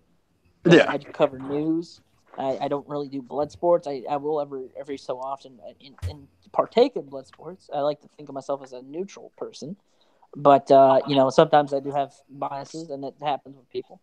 But I don't know. I just think it's kind of fucking faggy that shit like this happens. And he's a really nice guy. Like, he's calling him like Cucky King or whatever they want to call him. It leaves a bad taste in my mouth, to be honest. It's just like, man, y'all, it's fucking gay. That's just fucking stupid. I will give Bunty some credit. When a joke does spring up, he will kind of jump on it and kind of make it his own, like change his fucking handle or whatever, make some kind of reference to it, because it takes the momentum out of it. The reason why we're still making, turn off the pesky ad block jokes, even after Monday Matt tried to do it, Monday Matt didn't do it until like the meme had already peaked. You got to cut that shit off early. And Bunty seems to do that from what I've seen. Yeah. And I got nothing against you. Like, I had one kind of fight with him that was over a misunderstanding, and we talked out, we apologized, and I was like, hey, if you ever want to come on, because even if I don't agree with Bunty on some shit, that's what I want. I want someone who's passionate about an argument. I think he's a heavy link socialist in some things. And I don't usually agree with socialists, but I'm like someone like Bronx Blogger. Like, I'm friends with Bronx Blogger somewhat. He's cordial to me, so I'm going to be cordial back to him. I consider him somewhat of a friend. I don't like an acquaintance. Yeah, and Bunty's the same way. Even though me and Bunty we're better friends than me and Bronx Blogger are, because me and Bronx don't talk all the time. Bunty's a good friend of mine. Aiden, I like to think Aiden Paladin is still kind of, even though she doesn't ever talk to no fucking body. But like these people are still friendly to me, and whenever someone comes at them, I don't like it. I don't appreciate them coming after friends of mine. It's just the way I am in general. Like, Yeah, like it's a I reaction. and no, every community does not cannibalize itself. You can look at the commentary community. There's actually a video on this. It's by a guy called the right opinion. And there's a reason why the skeptic community does it, but the commentary community does not. I disagree that they do. That every community does it, but it's whatever. Well, actually, I have a perfect argument for the. Even though we're kind of out of time to start something new because it's 10, but if you want to have another episode about echo chambers, I will blow your mind on my theories on echo chambers social media, because a lot of people don't realize how that shit works. Yeah, they're very heavy, man. Logic, the last skeptic. Oh, God help us if Logic's the last one. Whew. God help you all. Oh boy, skeptic. But that was like a fad that lasted all of 2 years. All right, I remember when I thought the Kekistan was cool. That was kind of gay. Yeah, it was. I'm a Kekistani. No, you're a faggot. I bought a fucking I bought one of those fucking t-shirts and everything too, and I have it on my Facebook profile. That's fucking really gay. I hate myself for doing that. I had to change my Facebook profile because of that, because I hated looking at it. Shad to lay my brothers. Get the fuck out of here, Jeff Holiday. Shmeko, do you want me to give the outro and then you can hit the button? Yeah, start shutting it down. Okay. This has been episode 2 of the Devil's Advocacy Network. My guest tonight has been Politipod. Oy vey, Goyam. Go show out your shit real fast. You can check me out, youtube.com/the Politipod. I'm on twitch.tv as well. Same name, except for there's an underscore between the and Politipod. I'm not going to be doing an episode tomorrow because I have drill. I'm going to try to do an IRL stream on Twitch and have conversations with people in my unit. Hopefully offline, or on offline, like outside of duty day. Try to have some political conversations, see if we can't talk. Have some good conversations here, and yeah, that's pretty much it. All right, and I have been the Apathetic Ranter. You can find me at Rant in Apathy on Twitter. If you want to get a hold of me, suggest topics, even want to challenge me yourself, whatever topic you want, I will argue against it. This has been episode 2 of the Devil's Advocacy Network. Push the button, Schmeckle.